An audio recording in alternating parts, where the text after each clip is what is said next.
Assalamualaikum warahmatullahi wabarakatuh. Perkenalkan, nama saya Indriani dengan NIM 025042401022. Di sini saya akan melakukan kuis 1, yaitu tugas video project yang diberikan oleh Ibu Eri dengan materi bab 6, yaitu akhlak Islam. Nah, di sini saya akan membahas bab 6 mengenai akhlak dalam Islam. Subbab A, pengertian dan ruang lingkup akhlak. Kata akhlak berasal dari kata holaka dengan akar kata hulugan yang berarti perangai, tabiat, dan adab, atau dari kata holkin yang berarti kejadian buatan atau ciptaan. Nah, jadi secara etiologis, akhlak berarti perangai, tabiat, dan adat atau sistem perilaku yang dibuat. Jadi dapat kita simpulkan bahwa akhlak adalah perbuatan manusia yang bersumber dari dorongan jiwanya. Yang kedua, akhlak dibagi menjadi dua, yaitu akhlak terhadap manusia dapat diperinci menjadi mencintai Rasulullah SAW secara tulus dengan mengikuti semua sunnahnya, menjadikan Rasulullah SAW sebagai idola, suri tauladan dalam hidup dan kehidupan, mencintai apa yang disuruhinya dan tidak melakukan apa yang dilaranginya. Maka ruang lingkup akhlak mencakup hal-hal sebagai berikut.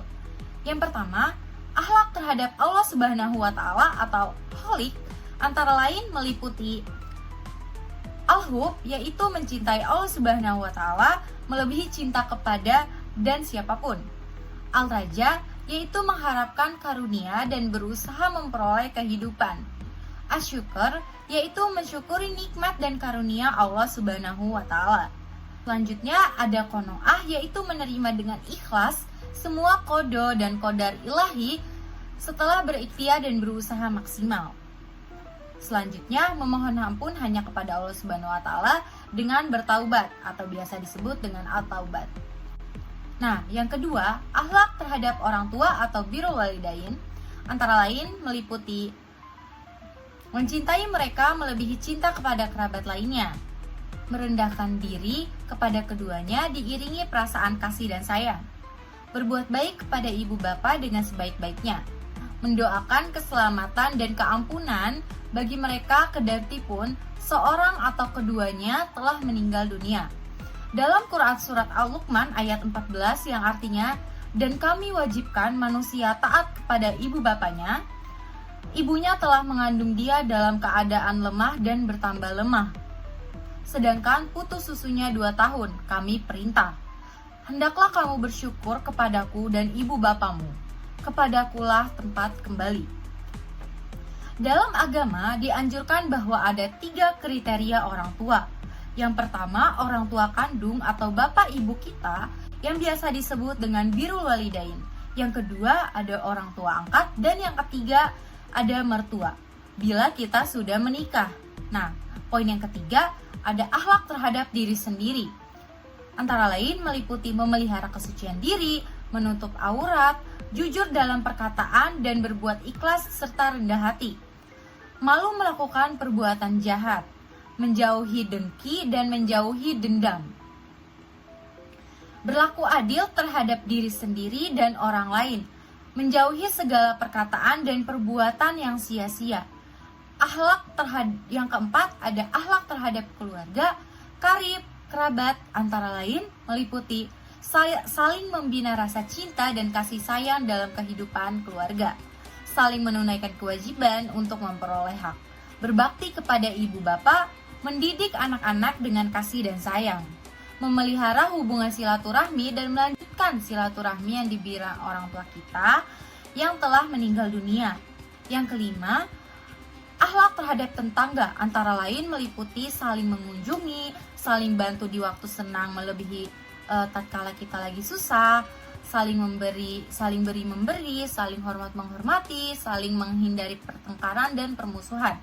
Yang keenam, akhlak kepada masyarakat antara lain meliputi memuliakan tamu, menghormati nilai dan norma yang berlaku di masyarakat, saling menolong dalam melakukan kebajikan dan takwa, menganjurkan anggota masyarakat termasuk diri kita sendiri untuk selalu berbuat baik, memberi makan kepada fakir miskin, dan berusaha melapangkan hidup dan kehidupannya.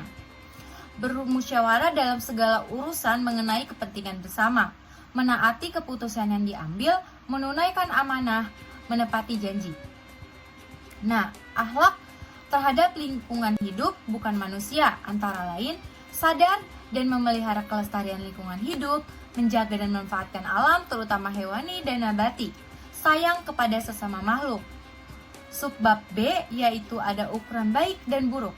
Ukuran baik dan buruk dalam akhlak adalah ketentuan-ketentuan dan Allah Subhanahu wa taala dan Rasulnya yang baik sesuai dengan kehendaknya Allah Subhanahu wa taala, yang berfirman, yang artinya hanya yang datang dan besok Allah yang baik bagimu.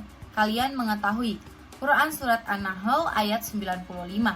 Bagi kita sebagai seorang beriman, penilaian tentang baik atau buruknya suatu perbuatan tidak tergantung pada pendapat, pemikiran, kelompok, atau pada golongan tertentu. Untuk menilai baik dan buruknya suatu tolak ukurnya atau barometernya itu kita hanya bisa dengan Al-Quran dan sunnah-sunnah Rasulullah. Nah, subbab yang C, ukuran baik dan buruk dalam Islam.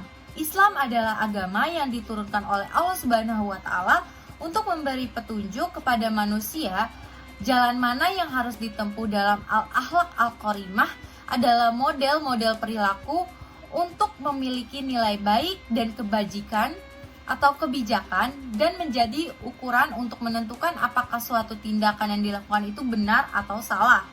Nah, norma-norma dalam Islam terbagi menjadi dua.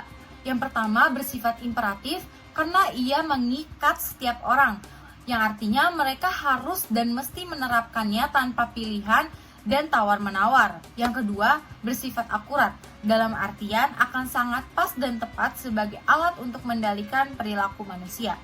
Rasulullah SAW bukanlah sekedar manusia biasa. Beliau adalah manusia yang mendapat wahyu dari Allah Subhanahu wa taala. Oleh karena itu, beliau adalah seorang manusia sekaligus Rasulullah.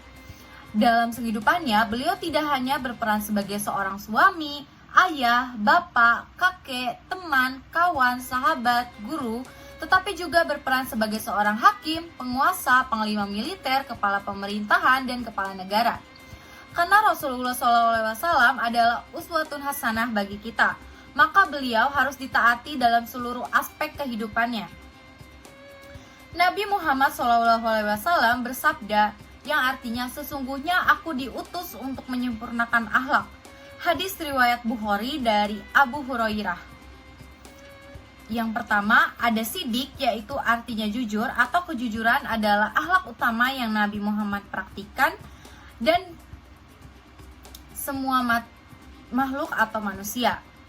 Yang kedua ada tablik, yaitu menyampaikan. Tak ada yang disembunyikan, beliau menyampaikan tablik dengan kasih sayang, transparan, membimbing, visioner, komunikatif, dan memberdayakan. Yang ketiga ada fatonah, yang berarti cerdas, profesional, semangat belajar, berkelanjutan, inovatif, terampil, dan adil. Yang keempat ada amanah atau terpercaya, adalah bertanggung jawab, cepat tanggap, objektif, akurat, dan disiplin. Akidah, syariah, dan akhlak adalah komponen ajaran Islam yang tidak bisa dipisahkan antara satu dengan yang lainnya. Hubungan ketiga komponen itu merupakan kausalitas. Akidah harus mampu menggerakkan seseorang untuk melakukan dan mematuhi dinul Islam. Ajaran yang dilakukan itu diharapkan dapat mendidik seseorang untuk berkepribadian sehari-hari. Bila kita perhatikan, ayat-ayat dalam Al-Quran pada umumnya selalu mencerminkan adanya hubungan ketiga aspek tersebut. Sebagai contoh diantaranya Quran Surat Al-Baqarah ayat 183 yang artinya, hai orang-orang yang beriman, diwajibkan atas kamu berpuasa sebagaimana diwajibkan atas orang-orang sebelum kamu agar kamu bertakwa. Baik, mungkin itu saja pemaparan bab 6 dari saya. Bila ada salah kata mohon dimaafkan, kurang lebihnya mohon maaf. Wabillahi taufiq wal hidayah. Wassalamualaikum warahmatullahi wabarakatuh.